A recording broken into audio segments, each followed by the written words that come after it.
In terms of any adult in Australia, there are two kind of ways to go. I mean, one's obviously through your employer, and education.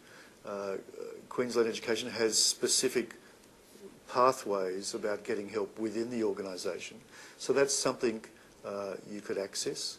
But in terms of non-employer help, the access to psychological help and counselling in Australia is really your general practitioner. So I would advise you that that's probably the first port of call. You can research things up before on the web, but generally the access to emotional health in Australia is through your general practitioner. Now, it is probably fair to say that some general practitioners are somewhat better about emotional health than others.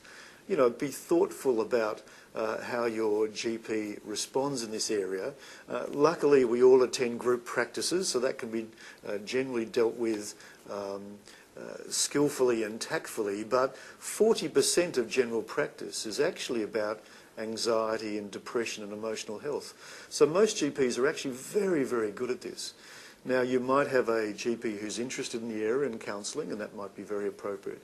But also GPs have access to the Better Access psychology system, which is a Medicare-funded access to allied health professionals like psychology, which has 6 sessions that are paid by Medicare and a further 6 if needed. And that's quite a lot of intervention. A lot of these problems can be dealt with very easily, just getting people back on track in 1 or 2 sessions.